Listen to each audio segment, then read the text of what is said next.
Yeah, I mean, listen, anyone who's actually fought knows that you never go into a fight uninjured, right? You're always injured, which is why things like maybe Connor's pinky toe or something like that, draws attention, right? Now that I've had a boxer's break. I don't know if that's a boxer's break. It looks like he broke the bigger bones on that hand there. But either way, you can't fight with it. And his performance was reflective of that, right? Like Aswell or whatever his name is walked right through him because he didn't want to throw a hand in front because the hand getting his hand hit would have hurt more than getting his head hit, right?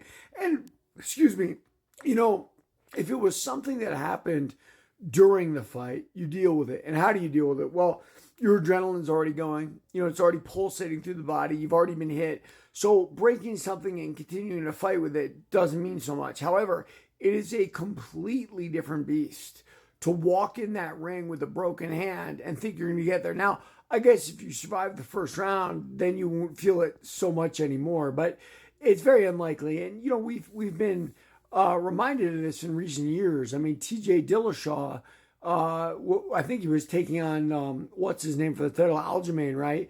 And he held on to his number one spot. He knew his shoulder was out. He knew it was gone, but he held on to it anyway. And like he went in there and it just popped out and popped out, and he knew that too.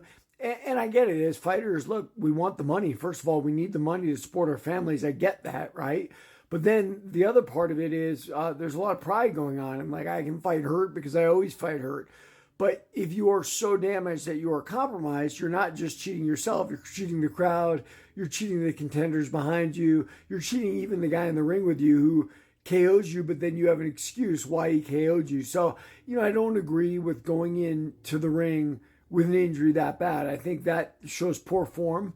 But listen, I get it. He probably earned a lot of money to take care of his family down in Brazil. And what's his job? His job is to do that. He probably desperately wanted to fight in Brazil in front of his family, in front of his friends, and everything else.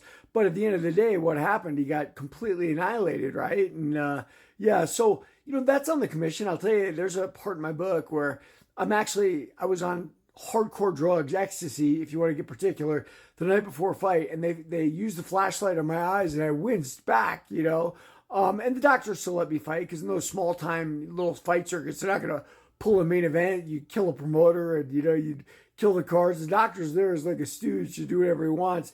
But the doctors at this level have to be professionals about it. Someone who wrapped his hand knew, right? Problem is we don't have doctors there when you wrap hands either, right? So somebody who wrapped his hands knew what was going on and didn't say anything. Bad form, I think. Bad for Dillashaw, bad for Almeida last night. And there it is. Everybody like and follow for more on the fight.